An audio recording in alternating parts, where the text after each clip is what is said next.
Canada's lakes, rivers, and streams link her vast lands to three oceans, the Atlantic, Pacific, and the Arctic. It was on this network of waterways that Canada's natives and first white explorers traveled and saw the country's magnitude.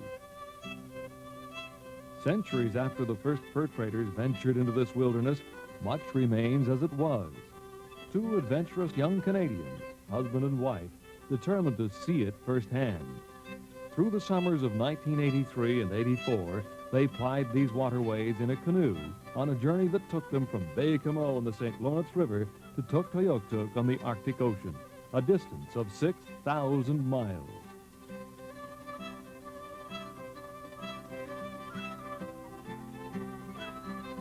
Gary and Joanie McGuffin both come from families that have a great love and understanding of the outdoors. Gary built the cabin they now live in near Temagami when he was 16. It was the love of wild places that brought them together on a kayaking trip. They have hiked the entire 2,100-mile Appalachian Trail. And when they set out on this canoe trip, it was the day after their marriage. One of the portions of this incredible adventure that is familiar to many outdoor enthusiasts is the French River, which runs between Lake Nipissing and Georgian Bay in Ontario. Flowing over the granite rock of the ancient Precambrian shield, the French River is very representative of the country through which many of Canada's navigable waterways run. It was this section of their voyage that the McGuffins revisited with videographer Dean Bates and assistant Greg Lashbrook to recall some of what they felt and experienced on their original canoe trip. Slides they took during that trek will let us share some of their encounters with wildlife and people in Canada's remotest regions.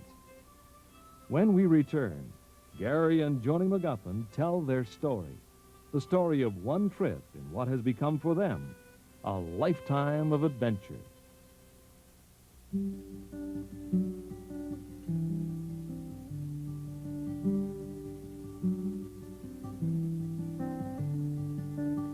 We traveled in a special canoe that was 18.5 feet long. It was also narrow and deep. These extreme dimensions made it very fast and seaworthy. The canoe was made of a lightweight, strong material called Kevlar. For a boat of its size, it was remarkable that it weighed only 65 pounds. During the journey, it was very important for the canoe to perform well in a wide variety of waterways. Much of the paddling was over large water bodies or big rivers where we simply paddled straight ahead. We used special bent shaft paddles. They were lightweight and required minimum effort to keep up a pace of 40 strokes a minute, hour after hour.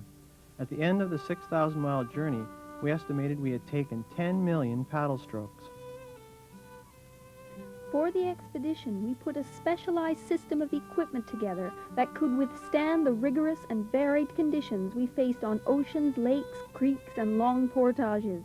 For 2 seasons, from ice out to freeze up, we depended upon our knowledge, experience, and inevitably our equipment for survival. The clothing and equipment we carried in our packs had to be waterproof yet accessible, specialized yet diversified, and lightweight yet durable. For 2 years, our home was an 8-pound nylon tent.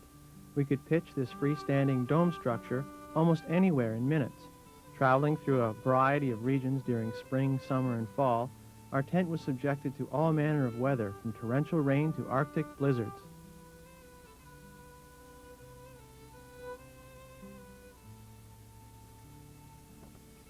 Our aim in making camp was to disturb the surroundings as little as possible so that we might leave no trace of our presence the following day. Our campfires, built only for heat and light, were small enough to burn down to a fine ash. Beneath our tent, the plant life went unharmed so long as we pitched camp on a different piece of land each night.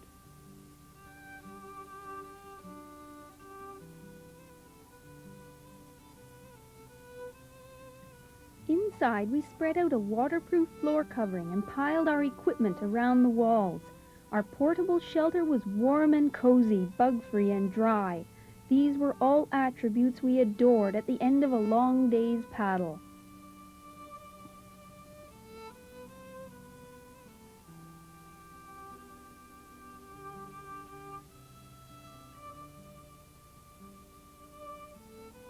The food we carried had to be simple and easy to prepare. yet contain the essential nutrients to sustain us through months of continually strenuous activity. A typical day of meals began with plenty of powdered fruit juice, hot chocolate, and 2 cups of hot oatmeal fortified with fruit or brown sugar. Lunches were simple affairs: crackers, cheese, peanut butter, bannock, spicy sausage, and lemonade. Suppers were our main hot meal, often eaten while tucked in our tent for the night. We carried a month's supply of our prepackaged dinners. Before leaving on the expedition, we had arranged for several Royal Canadian Mounted Police detachments to hold parcels containing these meals, extra film, and other supplies until we arrived. All the other food supplies, except the dinners, were obtained en route at the Hudson Bay posts. For bulky food items like bread, we simply carried the ingredients and baked what we needed along the way. One of the simplest, most practical and nutritious breads we made was bannock, a dough concocted from flour, baking powder, margarine, powdered milk, and water is kneaded together, then formed into patties. These are cooked on both sides in a fry pan until they are golden brown. Wild blueberries, raisins, spices, herbs, or cheese can be added for variety.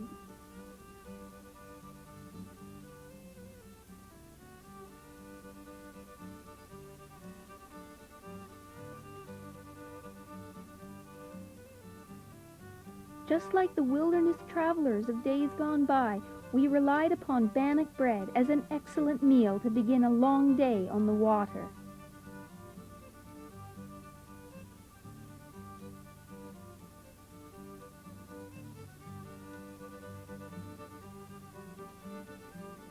Each piece of equipment was utilized to its maximum potential. Our special glacier glasses, worn to reflect the bright sun, also served as a mirror.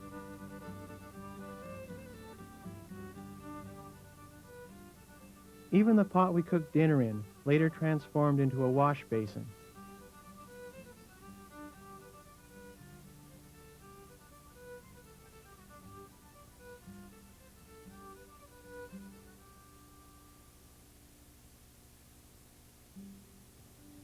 Certainly the expedition entailed discomfort, but at the same time it offered very comforting simplicity that is lacking in everyday life. The rest of the world, with its power, politics, threats of war and recession, all vanished in our tiny microcosm. Everything is black and white, with very few gray areas. You have time to think, talk, look, listen, and above all, the time to dream.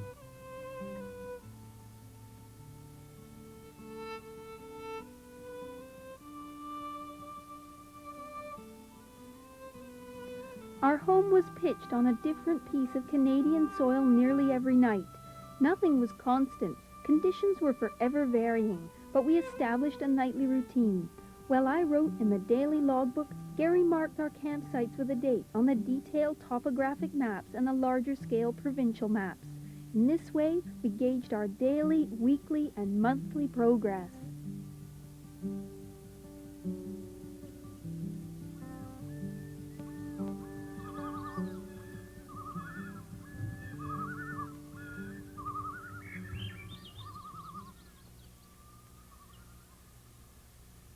Our original journey began in the frigid tidal waters on the St. Lawrence River's north shore amongst an abundance of marine life. Near the Saguenay Fjord, the world's second largest mammal, a fin whale, surfaced only yards away. While we bobbed and weaved on the wave-tossed rip currents, pods of beluga whales dove around us.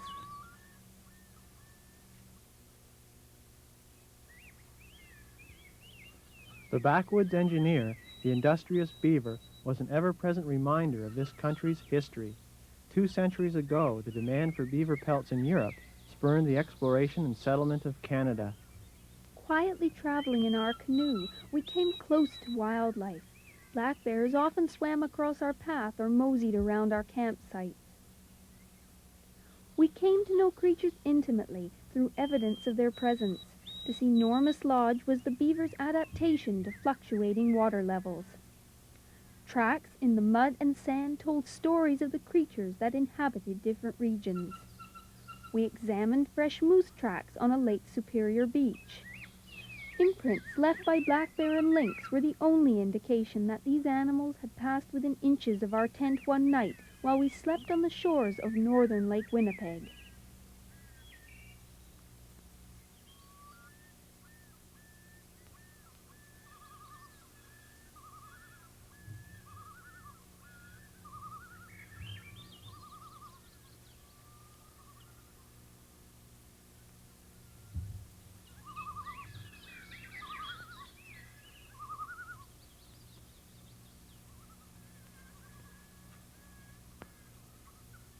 From the St. Lawrence Gulf through the Great Lakes and the northern prairie provinces, great blue herons stalk the shallows, their shape and color often camouflaging them from our view until they launched into the air. Standing in lonely majesty or beating a slow-motion flight over the horizon, the herons were the final touch of primitiveness to the northern landscape.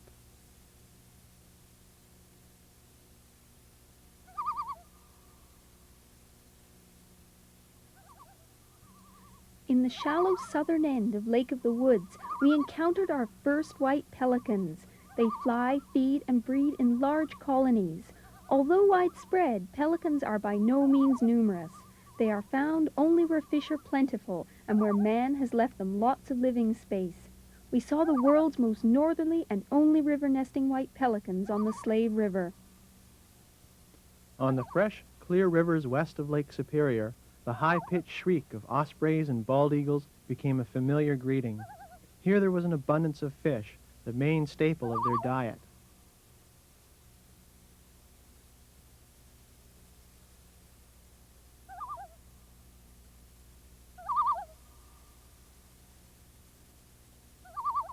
Bald eagles and ospreys construct large, bulky nests in the tops of trees. Both the male and female take part in the rearing of the young. We felt very privileged to be sharing these wild places with such magnificent creatures. Our sense of heightened awareness, combined with each day's physical accomplishment, gave us a wonderful feeling of being alive.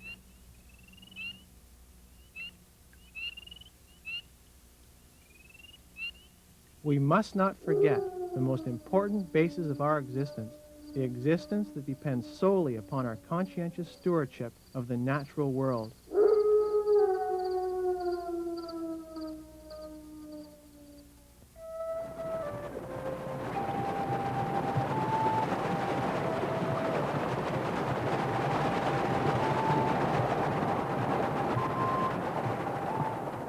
As we paddled, we became part of the world.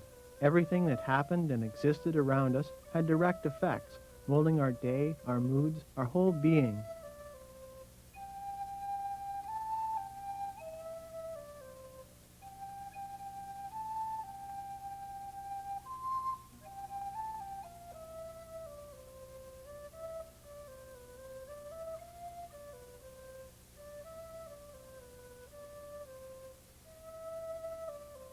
Only 70 miles or 1% of the entire 6,000-mile route was spent portaging the equipment overland. In a country as vast as Canada, it is astonishing to note that on our route, very few portages actually existed to link water bodies together. Most carrying paths simply skirted unnavigable rivers or man-made obstructions.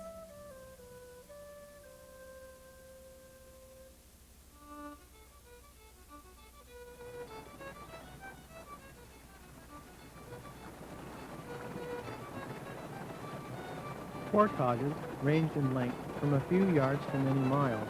Each portage required 2 trips, one for the packs, the other for the canoe. Pathways that have been in continuous use from the native people's time to present day were well worn and easy to follow. However, it required considerable effort at times when the path was unused, overgrown, and steep, or when it passed through mosquito-infested muskeg.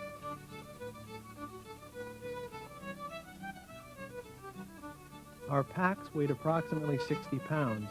This weight increased as we carried more clothing for cold weather and packed more food supplies between distant settlements.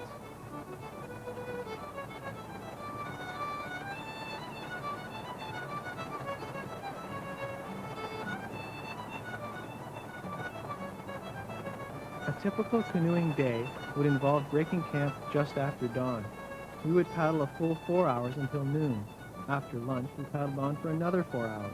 If the weather was fine, we ate supper along the shore, then set off for a peaceful 2 hours of travel before dusk. We enjoyed our evening campsites, swimming, exploring, photographing, and writing up the daily journal of adventures. On good days like this, we averaged between 50 and 60 miles.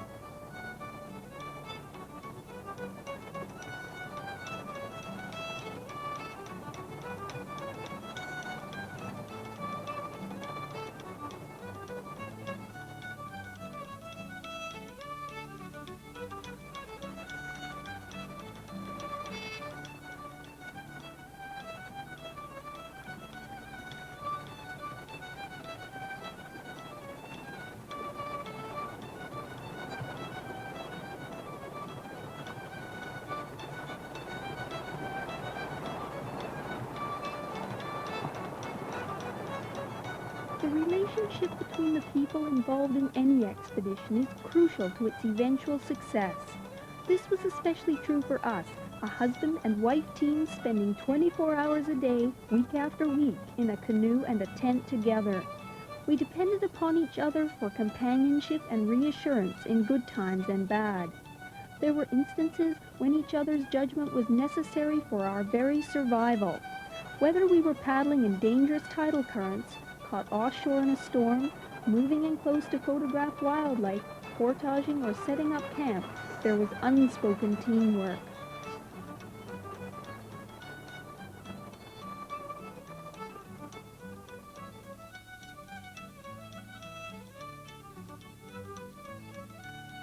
From Montreal to Lake Athabasca, our chosen passage across Canada followed a Northwest Company fur trade route.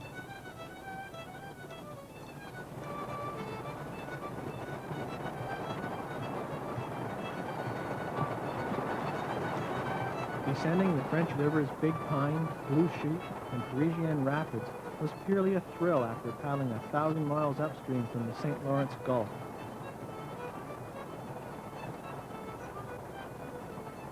Together, we had happily adapted to a life of traveling in a canoe. No amount of poor weather, mosquitoes, or headwinds could discourage us now.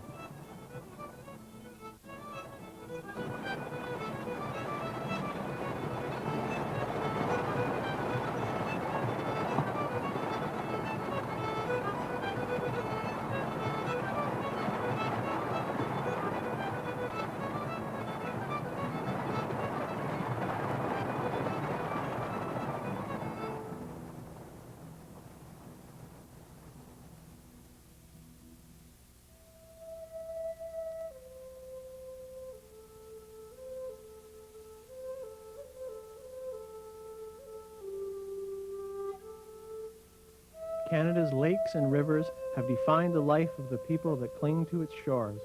We sense the people's respect for one another and the community they lived in.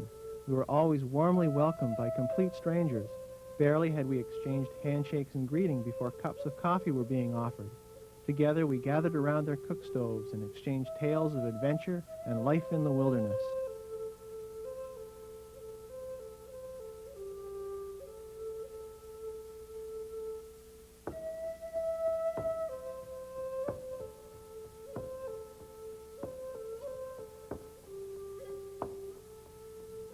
Our perspective of the northern wilderness was enhanced through meeting such individuals as Ted Grant.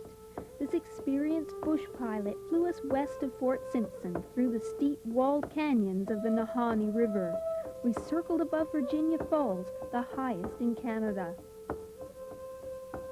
For almost half a century, Leonard Dion has lived and fished on Great Slave Lake.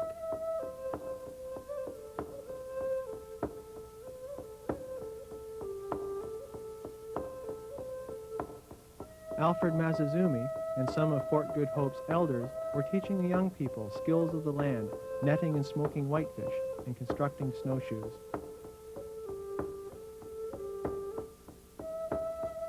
After the Second World War, Philip Steen settled in the tiny community of Kamsel Portage on the north shore of Lake Athabasca. In late August, Lucy and Jimmy Adams net whitefish in the Mackenzie Delta. After cleaning the fillets, Lucy alternately hangs them between the smokehouse and the outdoor drying rack. One day, we shall return to share in another delicious northern meal of smoked fish, tea, and bannock.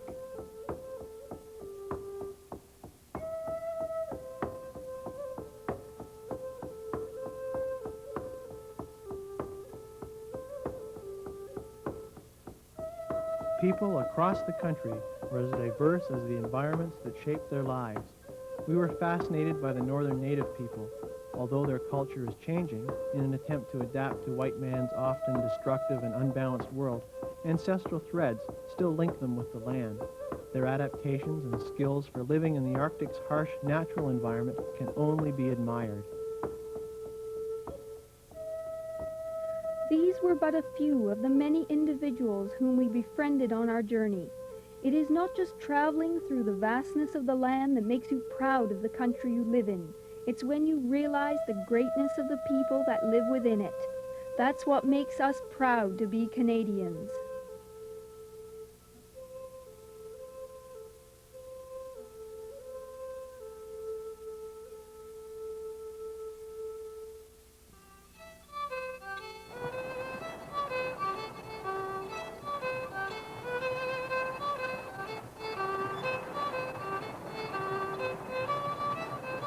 While exploring the vastness and mystery of wild Canada, Gary and Joanie McGuffin's journey became a way of life fraught with real dangers and hardships, yet rewarded with intensely special moments of joy.